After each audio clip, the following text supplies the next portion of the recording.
Entering service during the latter half of the 2360s and assigned primarily to starbases or large starships, the Danube class is a versatile and very popular small craft which adequately bridges the gap between warp-capable shuttlecraft and small escort, providing the starbases that host such vessels a greatly extended range of operations, also alleviating the need of dedicated starships to be assigned to every starbase on standby. The basic craft has a length of 23 meters, width of 14 meters, and height of 5.5 meters. The Danube's internal volume is split into 3 sections: a cockpit in the forward area, a middle module that can be configured for multiple uses, and an aft crew section. The ship can also use any number of different mission modules, which allow it to perform a wide range of other tasks. And, with the addition of a pod on the upper section of the ship, the Danube can quickly be turned into a small but tough warship.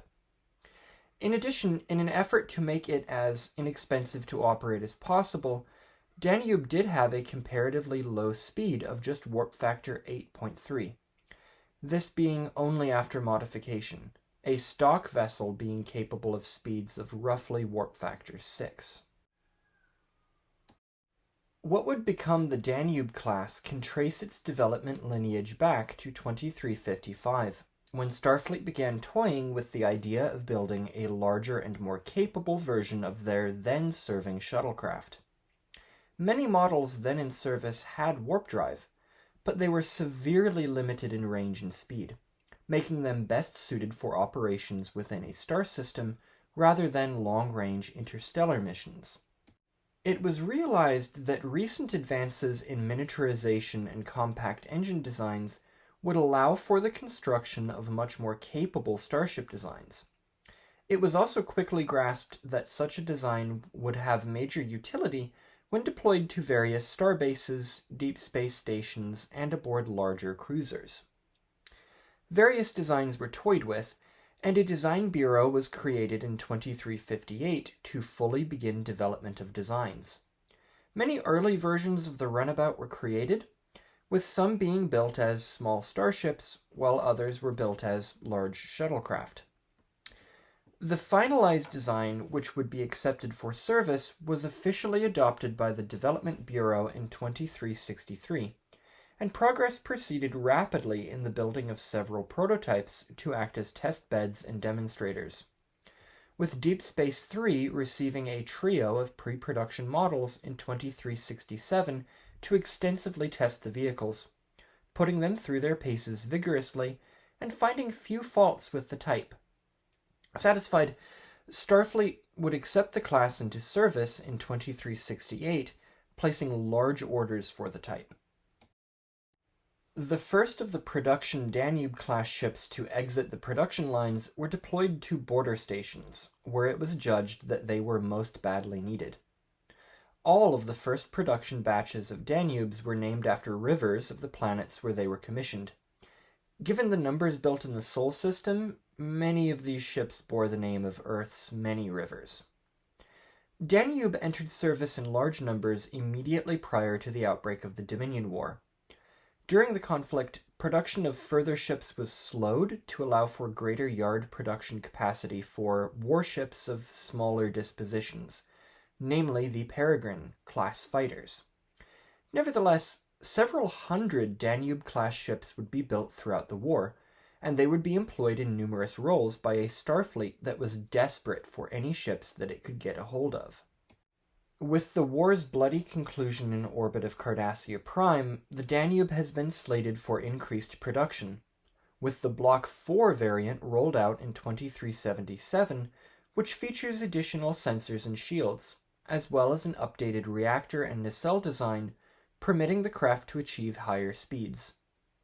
With these improvements, Danube will likely remain in service for many decades to come, providing a capable and well-liked platform for various Federation stations and bases, allowing them to greatly extend their range of operations. With some consideration of putting a model on the civilian market, the type could potentially become even more prolific in the future.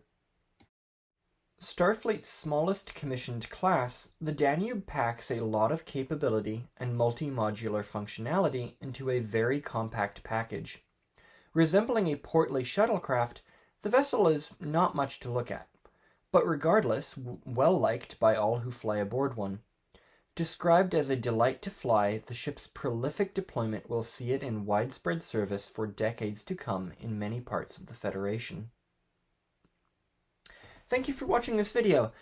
Thank you for sticking around on the channel as well, because it's been a hot minute since the last video. You know, there's some reasons for that range from rather boring and mundane to stressful. I won't get into them.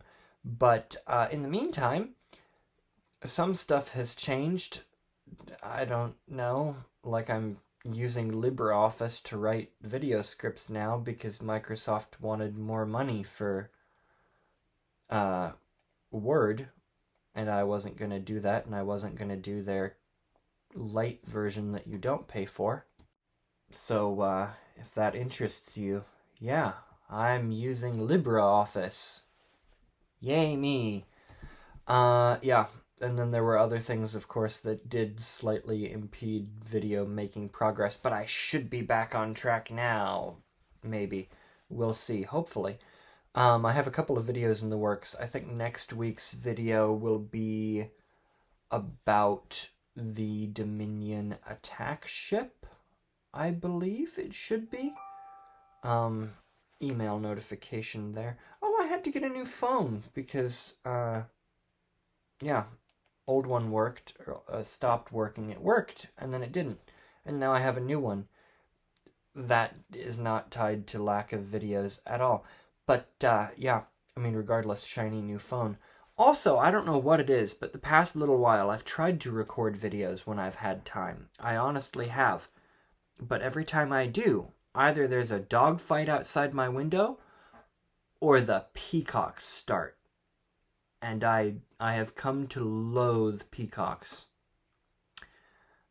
They're just the worst, and these ones are really inbred too. So picture a chicken. It's not picture the chicken from Moana, but it looks vaguely pretty. Much bigger poops. And rather than walking around going cluck cluck cluck cluck, it like makes this piercing scream randomly at all hours. But, you know, occasionally the wind hits it in the wrong direction and sends it tumbling, so it all balances out. Anyway, I'm going to go now before this is just an insane ramble about poultry.